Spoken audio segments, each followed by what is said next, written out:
শিক্ষাৰ শিক্ষক শিক্ষয়িত্ৰীসকলৰ চূড়ান্ত ফলাফল ঘোষণা কৰিব। অৰ্থাৎ আজি এই ঘোষণা কৰাৰ প্ৰক্ৰিয়া সমাপ্ত হ'ব। 9 তাৰিখে আকৌ এবাৰ মই কৈছোঁ যে 9 তাৰিখে আমি প্ৰাথমিক বিদ্যালয়ৰ শিক্ষক শিক্ষয়িত্ৰীসকলক নিয়োগ পত্ৰ প্ৰদান কৰিম।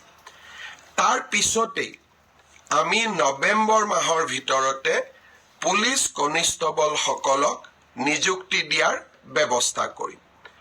পুলিচ কনিষ্টবলসকলক নিযুক্তি দিয়াৰ পিছদিনাখনেই আমি অন্তত আৰু 4,000 আৰক্ষী পদৰ বাবে আবেদন পত্ৰও আহ্বান কৰিম।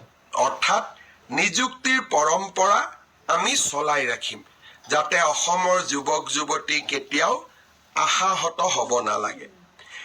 এডিআৰই তৃতীয় বৰ্গ আৰু চতুৰ্থ বৰ্গ এই পৰীক্ষাৰ এটা প্ৰক্ৰিয়া আছে। ৰিজাল্ট দিয়াৰ পিছত আমি লটাৰী বা ৰেণ্ডমাইজেশ্যনৰ জৰিয়তে ডিপাৰ্টমেণ্টসমূহ আবণ্টন কৰিব লাগে। ডিপাৰ্টমেণ্টসমূহ আবণ্টন কৰাৰ পিছত ডাইৰেক্টৰেটবিলাক আবণ্টন কৰিব লাগিব আৰু ডাইৰেক্টৰেটবিলাক আবণ্টন হোৱাৰ পিছত আমি তেওঁলোকক ইণ্ডিভিজুৱেল পষ্টিং দিব লাগিব।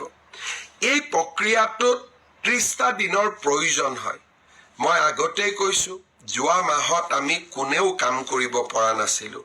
মই চেষ্টা কৰিছোঁ নৱেম্বৰৰ শেষত নহ'লে ডিচেম্বৰৰ প্ৰথম ভাগতে এডিআৰইৰ চতুৰ্থ আৰু তৃতীয় বৰ্গৰ আমি নিযুক্তি পত্ৰসমূহ বিতৰণ কৰিম। প্ৰক্ৰিয়াটো চলি আছে, প্ৰক্ৰিয়াটো চলিব দিয়ক, কাৰণ এই প্ৰক্ৰিয়াটো স্বচ্ছ হোৱাৰ প্ৰয়োজনীয়তা আছে।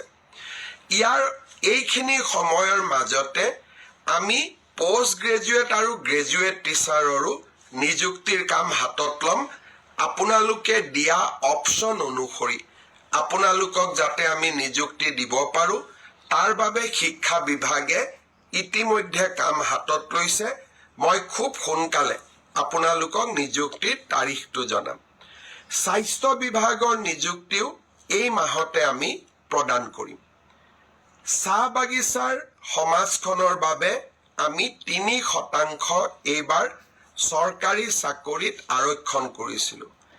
গোটেইকেইটা নিযুক্তি দিয়াৰ পিছত আমি চাহ বাগিচাৰ যুৱক যুৱতীসকলক পৃথকে 3% উত্তীৰ্ণ হোৱা যুৱক যুৱতীসকলক নিযুক্তি পত্ৰ প্ৰদান কৰিম। অৰ্থাৎ অহা 9 তাৰিখে আমি চাহ বাগিচাৰ যুৱক যুৱতীসকলক বাদ দি সকলোকে আমি নিযুক্তি দিম। গোটেইখিনি নিযুক্তি পত্ৰ আমি একেলগ কৰি ডিচেম্বৰ বা নৱেম্বৰ মাহত সকলো চাহ বাগিচাৰ যুৱকক গুৱাহাটীলৈ মাতি আনি আমি একেলগে নিযুক্তি দিম, যাতে ই সমাজখনত এটা সচেতনতাৰ সৃষ্টি কৰিব পাৰে। অৰ্থাৎ মই উত্তীৰ্ণ হোৱা যুৱক যুৱতীসকলক অনুৰোধ কৰিম যে আমি নৱেম্বৰ মাহ আৰু ডিচেম্বৰ মাহৰ প্ৰথম ভাগতে আমি নিযুক্তিৰ প্ৰক্ৰিয়া সম্পূৰ্ণ কৰিম।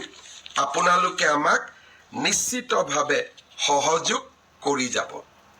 ইয়াৰ মাজতে অসমলৈ গৃহমন্ত্ৰী অমিত শ্বাহ ডাঙৰীয়াও আহিব। বটদ্ৰৱাত মহাপুৰুষ শ্ৰীমন্ত শংকৰদেৱৰ জন্মভূমি